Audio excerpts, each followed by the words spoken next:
Hello. Hello, welcome. How are people doing are that? Aaron is both verified and working. That is correct. That is why Aaron has a check mark and a wrench. Aaron is verified, and it's not actually because he's that fancy. He's verified because you used to be able to get verified just by like linking your Google and your YouTube accounts, and it's carried over. I mean, not that Aaron isn't fancy. Aaron is verified on Twitter from back when that meant something, before you could stop getting verified on Twitter. And so that means that Aaron is clearly fancy. I'm hearing bleed through. Aaron, do you have a device that's showing me? I can hear myself. Does it sound good for people on the stream? I think the monitor is pushing me out. Yeah, okay. It's fixed for me, so hopefully it is for everyone. Yeah. Oh, good. It was just here. Well, so today we're going to talk about, it feels like it happened a month ago, but this week, the New York Times had gotten a hold of Trump's tax returns and released a huge story on it, which is something, that, like, needed to happen, for a long time. And all previous presidential candidates, let alone presidents, for the past, 60, 70 years have released their tax returns. Trump was refusing to. They got some super old tax returns, 3-4 months ago. I don't know. Time is fake in 2020. And then on Sunday, the New York Times released this massive piece on Trump's taxes. And one thing that I saw flying around about it was a lot of folks being like, oh, this is tax fraud. And there are a couple questionable things in the taxes, but vast majority of the stuff that they wrote about and they found, they didn't actually release the actual tax returns in order to protect their sources. I presume that's because they got it from someone within the Trump organization or an accountant that works with the Trump organization. And the existence of the type of copy, or maybe it's a government source, I don't know, would have revealed who it was. But the vast majority of the stuff that he wrote off is completely within the law. In fact, it is what would not be described as, tax fraud. It would be described as tax avoidance, which is completely legal. Tax avoidance is a very large market of tax professionals for the uber rich. And this isn't just in the United States. This happens all over the world. But there are some things that he did that actually apply to not just uber rich people, and that might apply to your individual circumstances. And so I thought it would be interesting to talk about it. You're probably not going to write off $80 million in losses. That's probably not going to happen to you. But tax avoidance is, in fact, legal. Latitude says, you mean I don't have to do my taxes the second I receive my W-2? Ooh, yeah, that's actually an interesting question. Tax avoidance meaning avoiding doing your taxes is only legal till the deadline. And it is legal till you can avoid actually doing the tax form if you've paid your estimated taxes, if you get an extension for another 5 months, the deadline, or another 6 months, the extended deadline. It's all a little different this year because they moved the tax date. But actually avoiding filing your taxes is not legal. It's actually criminal to not file your taxes if you're required to. But paying your taxes, if you're someone that does receive a W-2, is likely something you've done already. Tax avoidance is using legal tax credits and deductions to pay less taxes. And our tax code is so complicated in this country because it's one of the main mechanisms by which we have to pass policy on an individual level from a federal perspective that there's actually so many different ways that uber rich people can avoid taxes. And there's quite a lot of ways that I can avoid taxes. I made about $36,000 gross last year. Gross meaning before all business expenses and deductions. But my actual adjusted gross income after I took all of my business expenses, my losses, the earned income tax credit, after I took all of that, my adjusted gross income was only $8,000. And because of that, despite not paying estimated taxes on the majority of my income last year, I actually got a tax refund. So there are plenty of ways to do this stuff legally. Tax avoidance at my level is not priority for the IRS. However, tax avoidance at the uber rich level is enough of a priority that there is a special committee in the federal government that has 2 or 3, I believe, federal staff economists that just look at extremely high tax returns that the IRS is paying out and examine line by line each of these returns to see if there's any sketchy stuff going on. And this is because some people, like Trump, for example, got an $80 million tax refund. Obviously, paying 2 or 3 economists year-round for the federal government, if they are able to, I don't know, not pay out several $1 million a year in uber wealthy people's tax refunds, it ends up being worth it. So that committee is super interesting. I actually would recommend Planet Money's podcast episode that came out this week about it. I knew about it in theory, but they actually talked to someone who used to work on the committee, and it was very fascinating. But I'm going to talk about the actual strategies in it. Emily says, I would watch a TV show about those 2 economists. Well, they're federal employees, so all you have to do is wait until they can claim their pensions. Yeah, so Claire said I just listened to a Planet Money about it. It was very interesting. Yeah, that's actually something that I don't think I've never seen it covered by kind of consumable normal media. I knew about that committee from the purposes of, I was a certified tax preparer, and I actually mostly knew about it from tax policy papers, which I used to read a lot of back when I was in school. So that is actually, that's like actually how I knew about it, but I hadn't actually seen any popular media approach it before, so. But before I get into those strategies, let me introduce you to the donut. So I have a real problem. They released all of the new donut flavors, and there's like 8 seasonal donuts, but normally they run them for 2 or 3 months, but they're running them only for October. And the question is, do I eat more than 1 donut each week in order to try to tie all the seasonal flavors?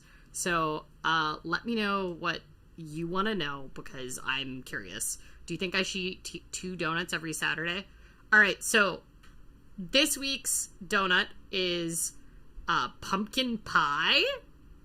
So I'm very excited about it. And it has like, I don't know, it kind of looks like the creme brulee donut I had a couple months ago. So.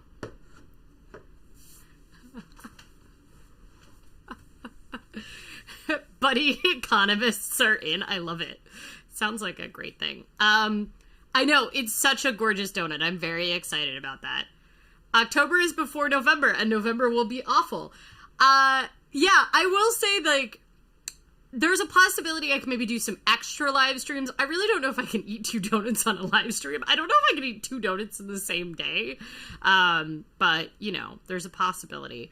We are also going to do, I guess it's close enough now, I should probably tell you about this, but we're going to do an election night live stream that's just going to be kind of like a chill, casual hangout. So it's going to be similar to these, where there's a chat and you can like pop in and out if you want.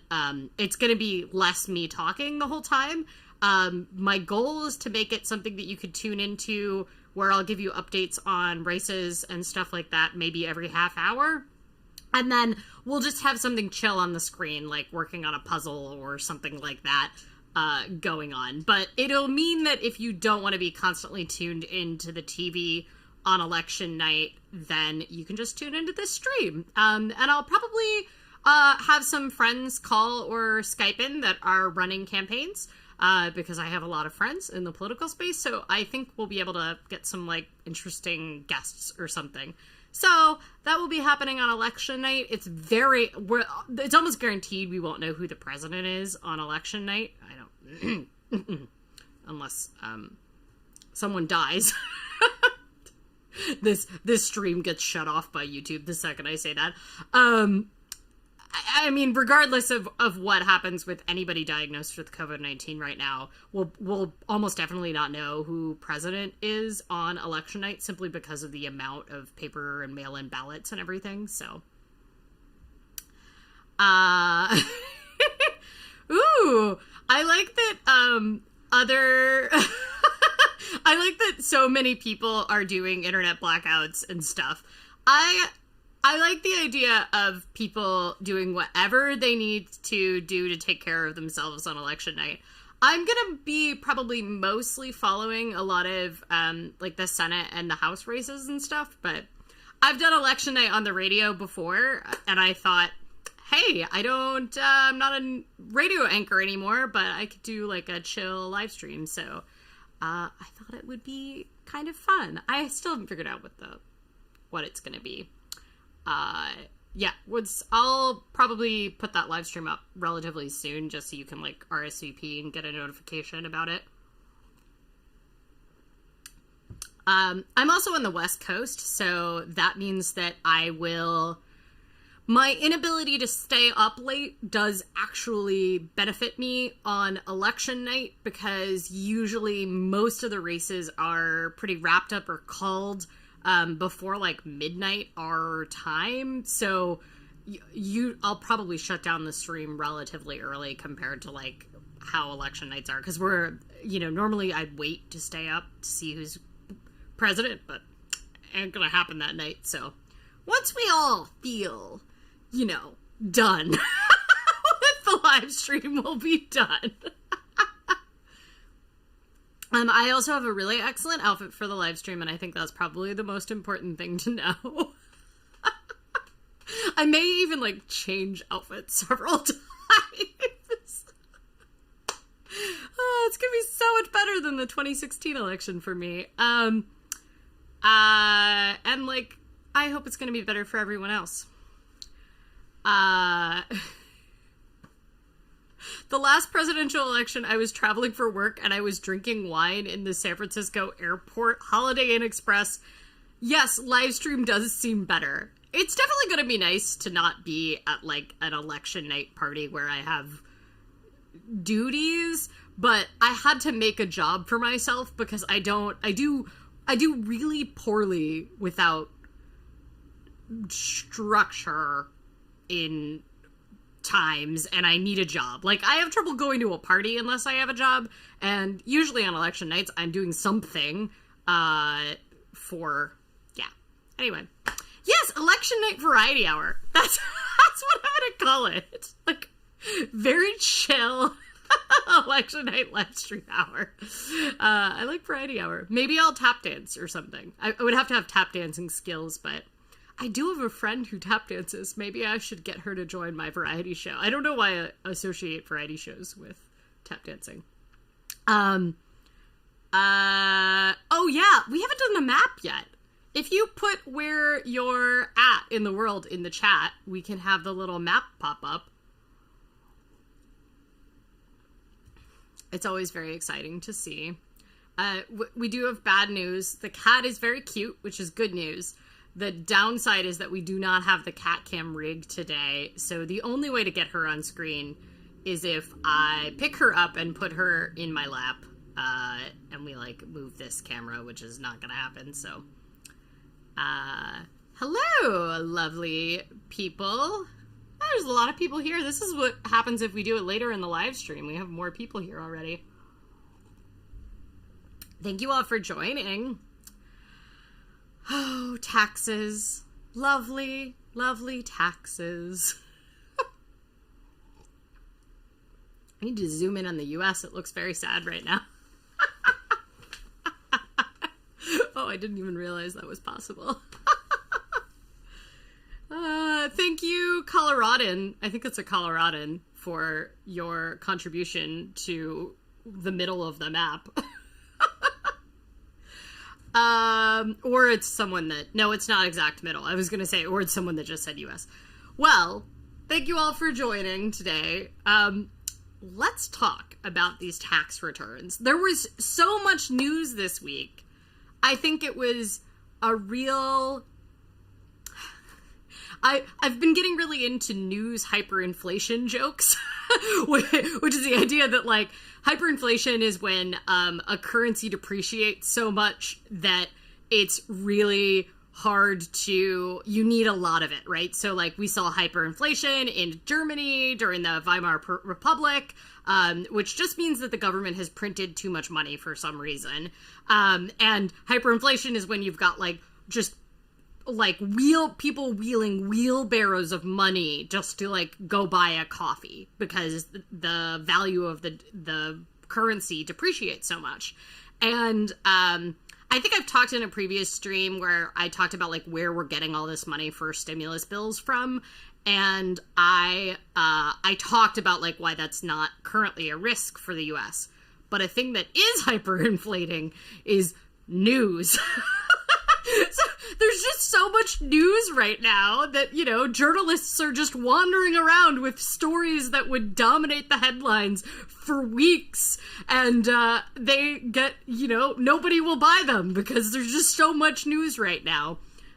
So rather than, you know, printing too much money, we're just printing too much news. But if you are... This is, meanwhile, we have more news than ever, and we have more work needing to be done by journalists than ever in a country where the free press is getting arrested by police for reporting on protests and being beaten by police, and the media industry is hemorrhaging journalists right now. So just a friendly reminder to support, if you've got it in your budget, support news agencies. ProPublica does excellent investigative journalism. I have a lot of issues with the New York Times, but I will say their commitment to getting those tax returns is really notable. So, yes, everything happens so much is a really good description of it, Emily. Yeah, I really like the news hyperinflation jokes right now. This conversation is taxing. Latitude has been off Twitter all week. That is an excellent idea. I really recommend that. Well, unfortunately, I'm only going to give you the Trump tax return news because there was just too much news this week. But if you didn't know, Trump got COVID, but I have a feeling that percolated out, even if you're not on Twitter. So, and is hospitalized, but he is a mild case because you can't believe anything coming out of this administration. Okay, so different things that came out. So there was Latitude said my mom called me and told me. People were so like into this that I know people that got woken up by their neighbors knocking on their door to tell them. I mean, it is really big news. So fair enough. So all right, different things that happened. One of the kind of predominant lines that has come out from this is that Trump, in the year that he was elected president, only paid $750 in federal income tax. And it is notable about it is notable, but I do think that it is a bit of a clickbait title. I do feel strongly that for someone that has this much income and assets, it is unreasonable that I paid more in federal taxes as a Starbucks minimum wage part-time barista. One of the things that's been coming out about this is a bunch of undocumented workers who work for different Trump organizations have been releasing pictures of their own tax returns showing that they paid more in federal income tax. So, which I think is excellent sass and is more particularly notable considering that Trump said that undocumented immigrants don't pay taxes, and that's why we don't want them in our country, despite the fact that the vast majority of undocumented immigrants do, in fact, pay taxes. Tax avoidance rate is actually lower for undocumented immigrants than it is for the general population. So that is something to note. The other thing I will say about this is it isn't that unusual for someone that has the amount of assets that Donald Trump has to pay extremely low income taxes. And there's a couple different strategies that are important here. One of the other big lines is that the reason he paid so little in federal income tax is that he has this thing that is a carryover loss. So a large portion of his income comes from the huge array of organizations that he has that are involved with real estate. These real estate operate casinos and lend his name to, it's more a branding operation, but lend his name to hotels and such things like that. And one of the things that happens is when you suffer losses owning a business is that you're allowed to deduct those losses from, originally it was the next year of taxes.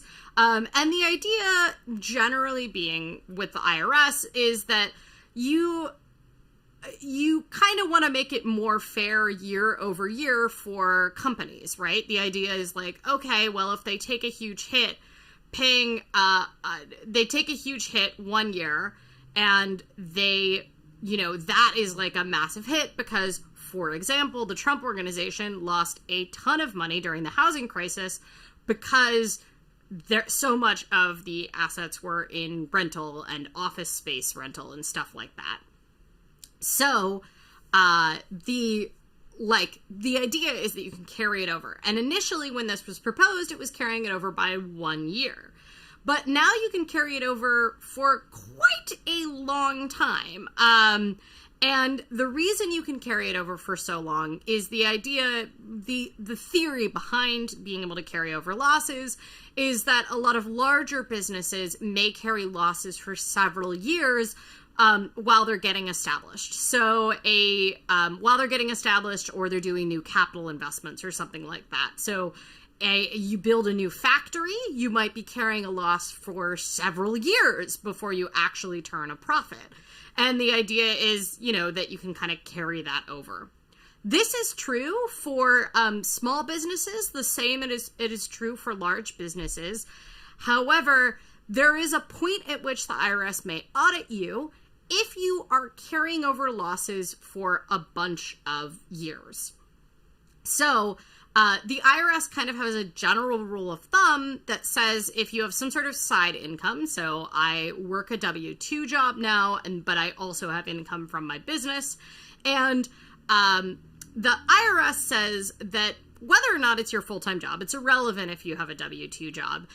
If you sustain losses in a business, unless it's something like a factory, then for longer than 5 years, that's the point at which they'll start to audit you. So there's no hard and fast rule around audits, and the IRS is extremely understaffed. They keep having the amount of things that they have to do increased, like, for example, getting a stimulus check to every American, while their staff gets constantly reduced. And I do want to note that most of the people in Congress are millionaires, and a lot of them are multimillionaires.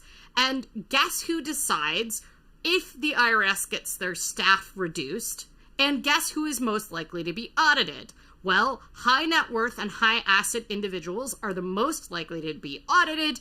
And guess what? They make up the body of people that make decisions about how many staff the IRS gets. So, let's just think about that a little bit. So the other thing I will say is that if you are someone, so the IRS says essentially like, you've been losing money for 5 years. This is a hobby. This is no longer a business. So even if you did make money from it, if you're continuing to sustain losses, they go, okay, you cannot write off these losses after this point. You can still write off some hobby expenses, but you have a lot less things that you can write off than you can with a business. Trump's $80 million tax return, however, is a little different than just these losses. So he actually got help from the Obama administration. During the financial crisis, the Obama administration and the Democratic House passed this thing that essentially was trying to encourage investment from business owners during the recession. They didn't want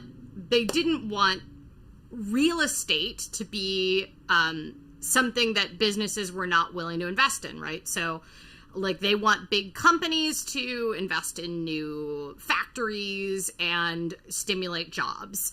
And so part of what they did is they allowed what is called a net operating loss carryback. So rather than being able to carry forward the loss from a previous year, they actually said that you can, if you owe a bunch of taxes in a year, and you paid in a previous year a bunch of taxes, you can actually reduce your tax bill for the current year by taking back a refund that you got in a previous year. So it's real great, and get it as a refund. So Trump essentially said, hey, this is a financial crisis. So eight years ago at this point, Trump said, hey, I have a bunch of losses this year, so I'm not going to owe a bunch of taxes. So instead, what I want to do is a net operating loss carryback. And he got what is called a quickie refund, which is, we'll get into this. But the quickie refund allowed him to claim the income tax that he paid when he had a lot of money from apprentice appearances. So he was on The Apprentice, he was getting paid a lot of money. He was also getting paid a lot of money that maybe was getting taxed at a higher rate because it had less write-offs than real estate and stuff like that. And what he chose to do is get $80 million as a tax refund. Obviously, that tax refund is very high, so it went to that committee that we mentioned that has a couple economist staffers on it that review it. However, he got the money, and that is what a quickie refund was. It was meant to give a very quick cash infusions to businesses during the financial crisis so that they could go, invest or hire employees or whatever. What the quickie refund said was that we'll give you the money now and we'll write you a check. However, we're going to audit this. And while we audit it, you need to agree that if we find not in your favor that you should get this, you'll pay it all back. It's extremely rare.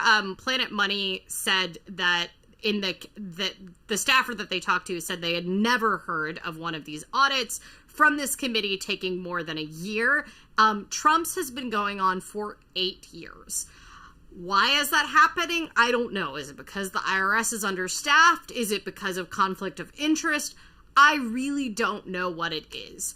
But the thing that is very worrying is that these tax statements that the New York Times revealed is that Trump has $300 million of loans that are personally guaranteed that are coming due. Given his tax returns that they acquired, they can see that he's still running his businesses at a loss, which is why he's paying so little in tax refunds, or so little in taxes. And there is a belief that he maybe doesn't have this $80 million, and he would actually owe close to $100 million because he'd have to pay all these penalties and fees and interest for the refund over those 8 years. So he would end up owing the federal government up to $100 million once if they determine that he shouldn't have gotten that refund. So it's a lot to unpack right there. But the carrying over losses is something that you can do as a person that has a business. What is a business? A business is any kind of entity. It can be a sole proprietorship. You don't even need an EIN, although I always recommend getting an EIN so that you don't have to put your social security number on every form. So if you do any kind of freelancing, if you do any kind of gig work like driving for Uber or Lyft, if you do any kind of work where you get a 1099. So it's not just a traditional business. If you have a side hustle where you are an independent contractor, then you can take advantage of those losses. Another thing this might be true for is if you have a rental property income. And rental property income is very interesting because that kind of gets to the next way that he saved a bunch of money. But I think it's important to understand that, like, the scale that he got back is because of scale of his businesses. But a lot of these strategies that he used, which he obviously paid dearly for someone to figure out for him, a tax professional to figure out for him, some of these strategies do apply to your own taxes. So I didn't carry a loss. I think I carried a loss my first year in business, or I took a loss. I didn't have to carry it over. But it is important to know that this kind of write-off is available for you. So, if you're someone who vends at craft fairs or something like that, and this year you are going to take a loss because you spent more on marketing and you made a lot less money, then you can take that loss on your business. So understanding that. All right. The next thing that he used, which is a huge thing, like massive thing. And this is where having income that is not from a job from rental property in particular, is taxed at such a lower rate. So, one of the other strategies he used, or it's very likely he used, is depreciation. And depreciation says that essentially, if you own an asset, a durable good, in most cases, it's real estate. Not the land, but the value of the actual building on that land. So if you owned just a patch of land, you don't get depreciation, because one of the reasons people invest in real estate is that you buy a house and the actual value of the house goes down, but the land goes up, generally speaking, not always, over a long term. Depreciation is fun until you have to actually spend a bunch of money to the thing that's being depreciating. So depreciating means it goes down in value, and that's because houses kind of suck. They deteriorate over time, right? Like almost all houses and real estate it needs fixing. It springs, it needs a new roof, those kind of things. So a depreciating asset is when essentially the IRS says, well, it's not fair that you went out and bought this house and you're going to have to spend money to fix it at some point. So we'll give you a break on your taxes. So if let's say you're just like a normal person, not a Trump, and you own, a rental house. So it's not the house you live in, but you own a rental house. You don't have a business for it, but it is extra income because you have tenants in it. For the value of that property, you get to take the difference between the value of the house and the land. So that's usually done by a tax accountant or a real estate agent. They will take the difference in the value between the overall price and the house and the land, and that house's value, so let's say it's $100,000, you can then divide that by 27.5, and every single year you can take 27.5 of that house off your taxes, and that is called depreciation. It might not be very big if you own just a single rental house in, it's still great, but it's like in upstate New York, let's say, and it's not worth very much. But it'll still be a chunk off your taxes, and that's off your general taxes. Now, if you own hotels all over the world and properties that people live in that are massive, massive towers, then you can take huge amounts off. So I like that there's a whole life being built for this upstate New York person. So this is also interesting because if you own a house or a ADU, or a duplex or an ADU, and you have tenants, then you can actually depreciate the value of the unit you don't live in. So obviously, if you own a full duplex, you can depreciate the entire thing if you don't live there. But if you are owner occupied and you live in one half of it, then you can depreciate the other half. What's notable is this depreciation does not exist if you are just own a regular house and you are a regular landlord, if that makes sense, right? So this is notable, and this is part of the reason that he pays such low federal income tax, according to these, is because so much of his assets are tied up in depreciation. And depreciation isn't just the value of the structure itself. You can have depreciation on any kind of durable goods. So in a casino, it would be all of the casino tables. It's generally durable goods are things that are expected, I believe, to last more than 5 years. 5 years. That the business needs to operate. So in factories, this would be the factory equipment and stuff like that. You can take depreciation on this. If you didn't own a rental house, but you did have a business that had equipment. So a good example was you bought something really expensive, like a piece of technology, like you bought a very expensive monitor or something like that, and you expected it to last you longer than 5 years, you can actually depreciate the cost of that over the life of the thing. So, like, if you expect it to last you 10 years, you can depreciate it based on 10 years on your taxes. So, that is an important thing to know. Obviously, you can only depreciate it if you have some sort of business income. So this is one of the ways in which people that are business owners get so much more latitude on their taxes than an employee. And it is very important to realize that, because often it can be to your advantage to have some side hustle income that is 1099 simply because the amount of things that you can write off on your own personal life. So in the example of the duplex, you've got a regular duplex, and then you have you live in one half and then someone lives in the other half. You can write off half of any shared expenses that you have. So let's say that it costs you $60 a month to get your internet.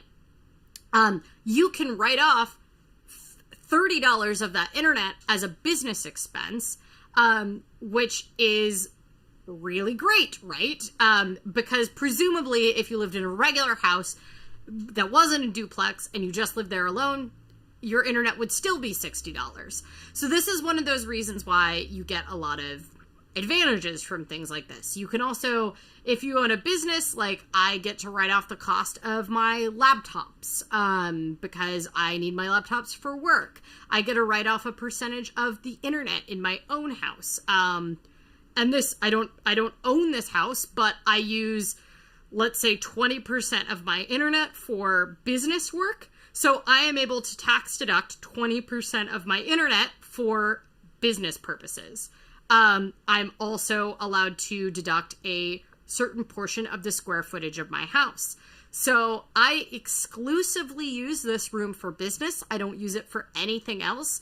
And because of that, I am able to tax deduct a percentage of the square footage of my house of what I pay in rent from my taxes. This makes a huge difference. And before the Trump tax reforms, if you worked from home for the convenience of your employer, not just because you wanted to work from home, but if you worked from home for the convenience of your employer, as an employee, you could write off the home office deduction. However, you no longer can. What I will say about this home office deduction in the case of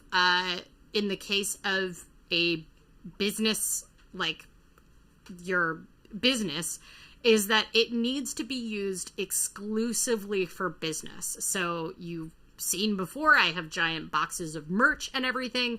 So I only write off the square footage of this second bedroom. And that's one of the reasons it actually makes sense for us to have a second bedroom, because we're both able to write off this on our taxes because we both have our own businesses. And this helps a lot more than, when we lived in a really small place and the square footage of our apartment meant that, we did not exclusively use very much square footage of the house for business because it was 2 desks in our living room, right? So the calculus of being able to figure this out made a huge difference in choosing to actually get a separate bedroom. It's presumed that it's kind of equivalent to, having a shop or something like that. So, yes, Dora's presence is entirely business related. That's why she's my chief box inspector. She's listed on the company website. They can't say that I am not. She is not a business. She also appears on videos. It's very clear that she's involved in the business. She really should be charging me for using her likeness so often. Good thing she doesn't have her own entity. Okay, so does depreciation make sense to everyone?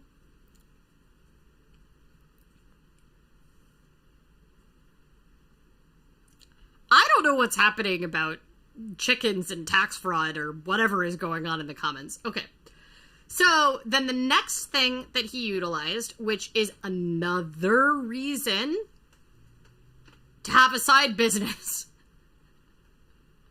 if you can handle it. I'm not saying that everybody should have a side hustle, but from a tax perspective, this is one of the reasons a side hustle is so advantageous, and also why the uber wealthy pay so much less taxes as a percentage of their income. Well, there is this thing that happened in the Trump tax reform in 2018, which is a pass-through business deduction. And if you have a pass-through entity like a LLC, a sole proprietorship, or an S-corp, which is how most people that have rental houses, my business is an LLC, an S-corp can actually have up to 100 shareholders. It's called a shareholder corporation. B-corps are a type of S-corp in some states. B-corps are not a federal designation. They're a state designation, and it's complicated anyway. So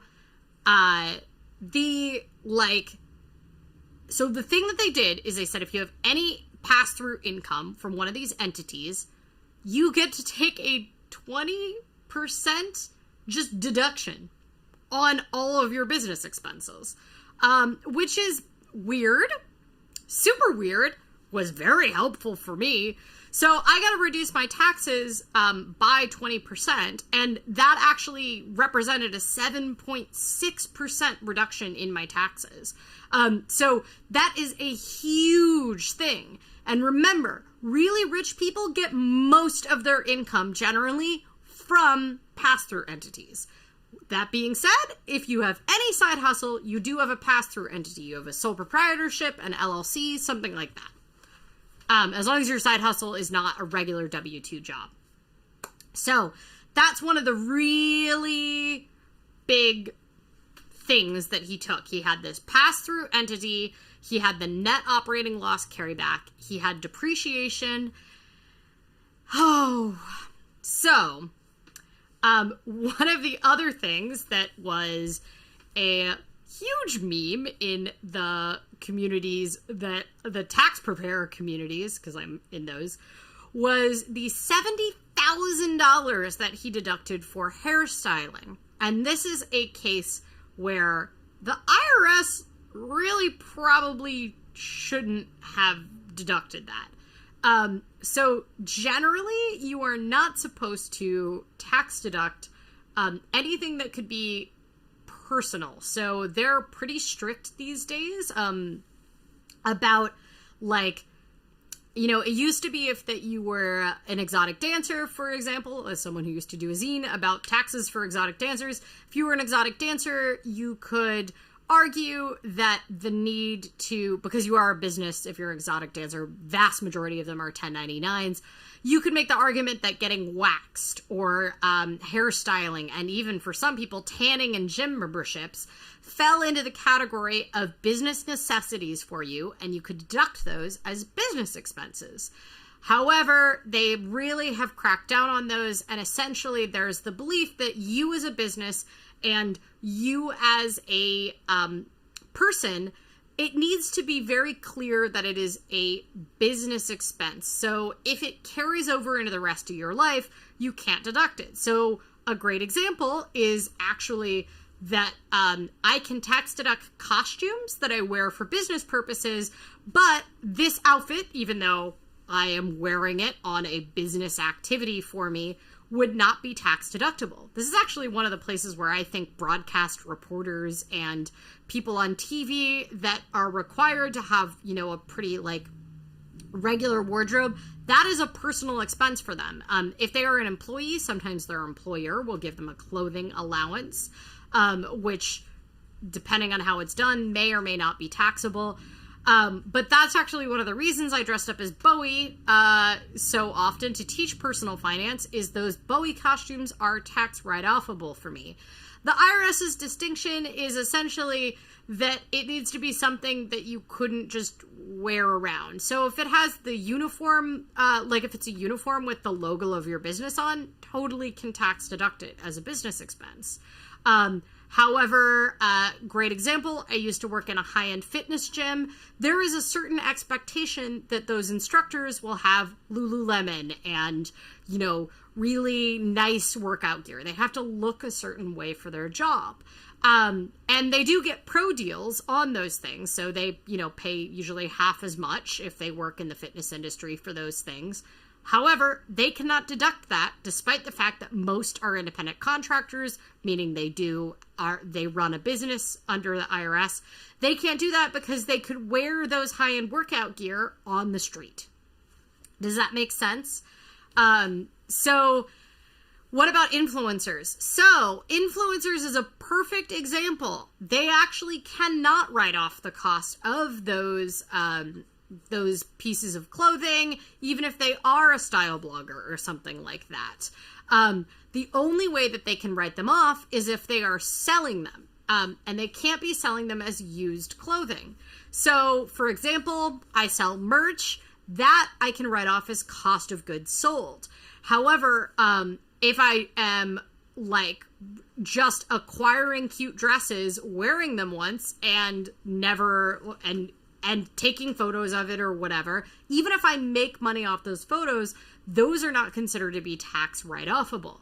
That being said, IRS is not doing a lot of audits right now because they are very overwhelmed, and because of that, a lot of people do write them off. However, if you do sell your used clothing as a business and you make an income from that, then you can write off the cost of goods sold for that, if that makes some sense. How most people end up doing it, like influencers, is that they will donate those items. So that's one of the reasons you see so many closet cleanouts from style bloggers and stuff like that, is those donations can be written off as marketing for them, in which case they can actually get the deduction on their taxes. Claire says, if I buy a new computer, can I write off at least part of the cost because I use it for my 1099 work? But if I didn't have 1099 work, I would still have a computer. Yes. So usually you need to write off the percentage of the cost of the amount of time. So you can just kind of estimate it.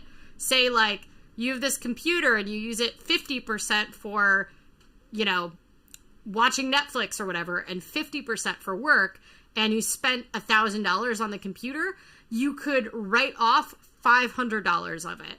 You could depreciate it, but generally with with small items like that, it makes more sense to just take the deduction for the cost entirely in 1 year, so you don't have to keep track of it year to year. Because otherwise you have to depreciate that every year until it's thing. Latitude. Wait, I can write off my laptop that I bought for school. Do you have a business that you use that laptop for? Because once again, you do have to be a business owner, so you need to have 1099 income.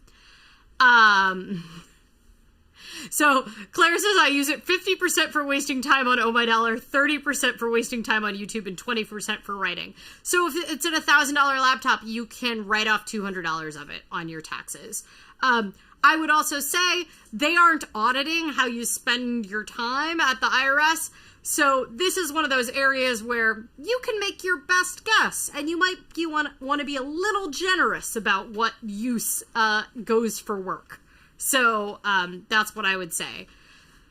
So Latitude says, I made $22 from selling clothes this year. Well, I'm just saying, if you desperately want to write off your laptop, you can find a way to write off the cost of that as like you can make some more money or something like this year, and then you could write off the percentage of the time you spend on your computer doing business activities. What I will say is, I know, Latitude, you're a student, and you can actually deduct the cost of your laptop as an educational expense, and you don't have to have a business for that. So just like you can deduct the cost of books and stuff like that. So that is a thing you can do when you do your taxes, just like the Hope and the Lifetime Learning Credit. So educational expenses are actually pretty cut and dry around deductions for them, and yeah, you need like way less things. So let's eat a donut. There's more I want to talk about, but with the taxes, I love that every time I'm like, I'm so tired, how am I going to do this stream? Every time it's about taxes, I'm just like off to the races. Okay, I want to be on that committee. I was thinking about those economists on that committee, and I was like, that sounds like such a fun job. Okay, pumpkin pie donut, very exciting. It's like cream filled, I'm pretty sure.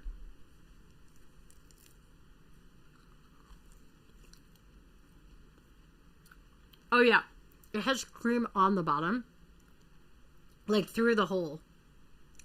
So is it still a donut? Because there was a discussion about whether or not something's a donut if it doesn't have a hole. But if the hole is filled with something, but it's clearly there, is it a donut?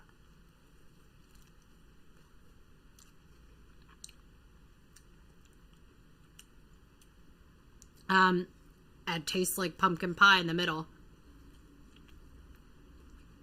This is incredible. So, to be said, I really like pumpkin pie. It's like my favorite pie. Well, pumpkin pie cheesecake is actually my favorite pie.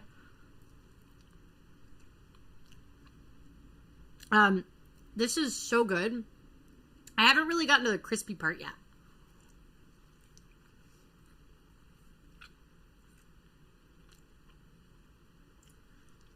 Okay, the verdict is this is a donut. So,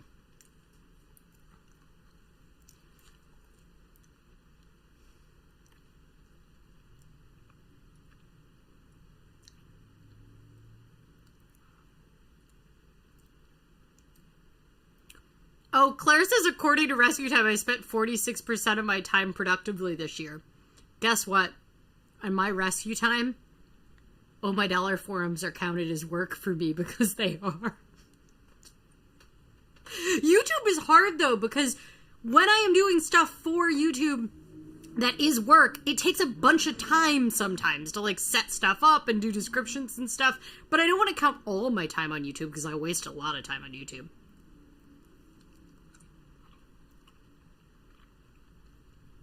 I like the idea as, like, if you get audited, Claire, attaching a supplemental document that is your rescue time summary for the year, showing that you spend 46% of your time on work.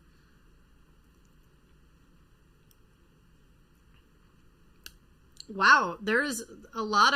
Lola is going for this song.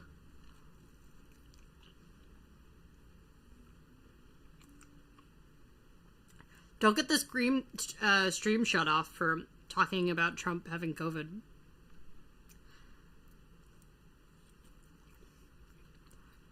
Claire, because I hate Facebook so much, and I am mostly on Facebook for ad management, I have actually made the decision that all Facebook time is productive.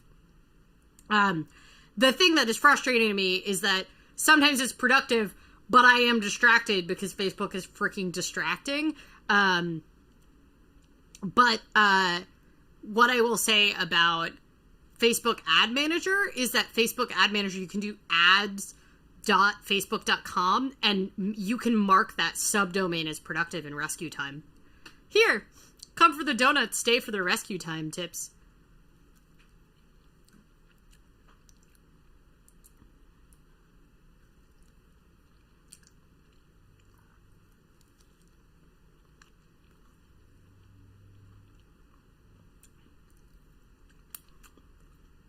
The donut was so good, I had nothing to say about it. It was just incredible. The inside was great. The outside was great. That is my review of that donut. That's really good. Oh yeah, someone forgot to take a donut tax. I ate it too fast. Pumpkin cream. It was like the cream that you would put in the center of a pumpkin pie, like, you know, kind of sweet, but like mostly pumpkin based. It wasn't overly sweet. It, like, the part of the pumpkin cream on the top where they, I think it had burnt sugar on it. Like, it had, like, you know, I think they took a torch to it, because it kind of looked like creme brulee, so I don't know what else it would be. That was the sweetest part of the donut. And then otherwise it was kind of like a normal one. It was so good. Jason says, how does the standard deduction factor in? When does it make sense to itemize? Oh, this is an excellent question. So standard deduction was doubled in 2018 for most people, and previously only about 35% of people itemized. And itemizing is when you actually take all of these, like, individual deductions in instead of the standard deductions. Previously, for a single person, it was $6,500 was the standard deduction, and that deduction is the percentage of your income that is not taxed. And there were a bunch of things that you could take as itemized deductions if you didn't take the standard deduction, but were not allowed if you took the standard deduction. This included mortgage interest on your house, charitable donations, things like that. I know a lot of people, and I perpetuated it as a nonprofit fundraiser, a lot of people believe for that almost anyone, charitable donations are tax write-offable. That, my friend, is not true.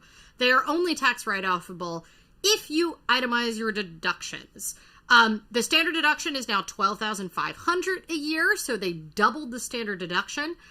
For a single person, it goes up if you're married, filing jointly, and head of household and stuff like that. Here is the thing that you need to know about this. All of these business deductions that I mentioned and these business write-offs are not itemizations. These are business deductions, which are part of your Schedule C, which is something that you need to fill in if you have any 1099 income. So if you have any pass-through income, something like that. You would have to file a Schedule C if you owned a rental house, if you had received income outside of your W-2 job, for example. If you had, you also need to file if you have capital gains, which means that, like, you sold certain amounts of assets. Claire said, I am indeed head of household. So head of household, I don't know what your individual situation is, but you have to have a dependent to take it. So a lot of people are like, oh, I'm single, but I'm also head of household. But you have to actually have a dependent to take head of household.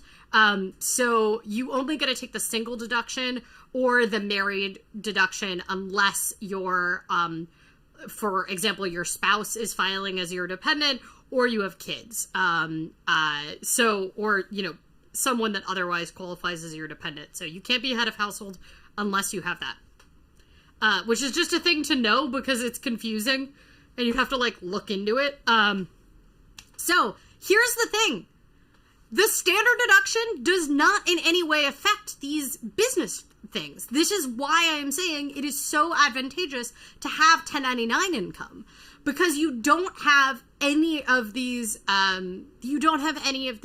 abilities to take these different business deductions unless you do have some sort of pass-through 1099 income like this. So the standard deduction versus itemizing has more to do with the stuff that you, the non-business expenses. So mortgage interest deduction, state and local taxes, although that changed a bunch with the 2018 reform. But for the vast majority of people now, more than 65% of Americans, it used to be that for 65% of Americans, but since the 2018 tax reform, it's even less. It makes the most sense for them to take the standard deduction. I will say that that if you use tax prep software, you go to a tax preparer, they will figure out which one will save you more money and decide for you. So, but all of this stuff is, even though I say it's business deductions and everything, it's part of the Schedule C. It's not part of your standard return. So I took the standard deduction last year, and then I also took all these business expenses because I was doing it off the Schedule C. Claire said, I have not had to pay any taxes on my 1099 income. Yeah, that's the thing, is like, there are so many business expenses you can take. So that is the last thing that I want to talk about with conflict of interest. And that is where people are starting to question maybe some fraud or something like that in these returns. The vast majority of the information that we have from the New York Times, not actually looking at them, does not seem to imply that it is fraud. Like I said, most of this is just tax avoidance, which is something that really rich people all over the world hire tax accountants to help them figure out to do. That is why if you are high net worth or high income, it almost always makes sense to have a tax professional do work for you, because tax prep software ain't gonna do this. If you, they aren't gonna figure out this kind of stuff on the same scale if you're one of these very high net worth or high income individuals. And I'm talking like much higher. If you make less than $120,000, $150,000 a year, and you make it mostly from a W-2 job, you may or may not need a tax accountant. But once you start to get into complicated situations and businesses, it usually ends up making sense to hire them. And I will say that the cost of hiring a tax preparer is tax deductible. Oh, one last thing that is tax deductible only, most of the time, only if you have a business. If you have a business, you are able to tax deduct the cost of your health insurance. And this is a big thing. So this only applies if you do not get your health insurance through a W-2 job. So if you have side income and you have health insurance that you've independently obtained through the market or otherwise, and you do not get offered health insurance through work, and you have to not get offered it. It can't just be that you chose not to take it. If you do not get offered health insurance through a W-2 job and you have a business, you are allowed to deduct the cost of that health insurance all the way down to $0. So if, for example, you made $4,000 in side income and you spent $3,000 on health insurance last year, that could be, you can bring your business income down to $1,000. If, for example, you made $2,000 from, some side income, driving from Uber or whatever, and you actually spent $3,000 on health insurance last year, you can only deduct the amount that you made from your business. So you cannot take a loss just because your health insurance went over the line. And this is actually one of the strategies that I used last year because I did not have health insurance offered through my job, and I paid a lot of money for health insurance last year. And that amount that I paid for my health insurance, one, it not only was tax deductible for me, but it also reduced my adjustable gross income, because your adjustable gross income is how much you make in profit after you deduct all those business expenses. And your adjustable gross income is how much the exchange uses to determine how much subsidy you get. So I actually got a fairly large subsidy, but I was still able to deduct the rest. There's some complicated things with the loop. I've described them in a show, because you can kind of get into this like never-ending loop where you're like adjusting your AGI downward, but then you're getting like more of a subsidy, and then it's a never-ending loop. But it is very fascinating. I'm trying to remember other things that I did. Oh, the last thing I did, which is not a thing rich people can do, but is a thing that someone that is low income can do to take advantage, is the earned income tax credit. And if you make below around $40,000, give or take, depending on size of household, whatever, you can get the earned income tax credit. And what's great about the tax credit is that it's not just a deduction. It doesn't just reduce your taxable income. It's actually a refundable credit, which means that if for some reason, which is very likely if you are low income, you may actually end up with a refund larger than the amount of taxes that you paid. And the earned income tax credit is considered it was part of what was originally proposed as a negative tax rate. And it is one of the few forms of government assistance for low income people that is just straight up cash with nothing attached. You have to have earned income in the last year. So if you only have stuff like SSDI income and not income from a job, then you wouldn't qualify from it. But if you're very low income, then the earned income tax credit can be a huge amount of money. The other thing, too, is that your earned income tax credit is based on your adjustable gross income. There are two things that people can take advantage of to lower their adjustable gross income. They can use those business expenses, and then the other thing that they can use to lower that adjustable gross income is, so you could take a loss or something like that, is contributing to retirement.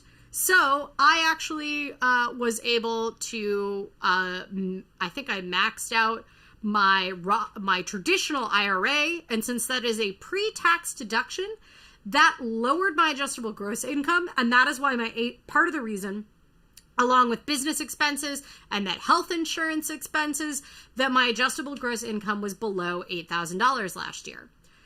What is also really cool is that there is another thing you can get from contributing to your retirement, which applies whether or not it is a pre-tax or post-tax account, and it is the only tax advantage that you could take in current year for a pre or post-tax account, so either traditional or Roth.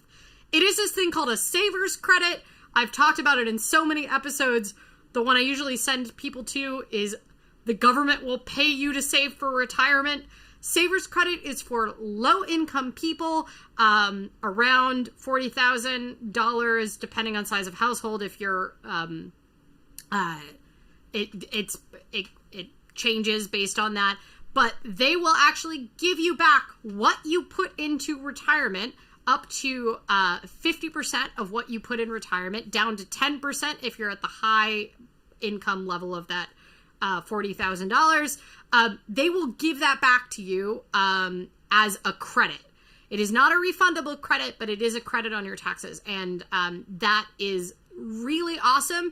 And that number for how low you can get is based on your adjustable gross income. So let's say you made $50,000 a year from work and you are able to max out your 401k, which is a ton of money. It's $18,000. Say you're saving a huge percentage of your income. So that $18,000 is pre-tax. That means your income is now down to $32,000. So you could get that 10%, up to $2,000. It's only up to $2,000 of that. But let's say you want to get a 50% credit for that. You could actually bring your income down with your with a traditional or a Roth IRA by maxing those out. So then your income would be down to 32 minus 6,000. Your income would be down to $26,000, and that would qualify you for the 50% credit. So you would get $1,000 back that you saved for retirement on your taxes. So it is one of the coolest programs. Most people don't go to that extreme where they're using that to lower their AGI by maxing out both accounts, but it is a thing that can make sense for some people. So if you're like a super saver but also don't make a ton of money, you may be in the case where you can take advantage of that.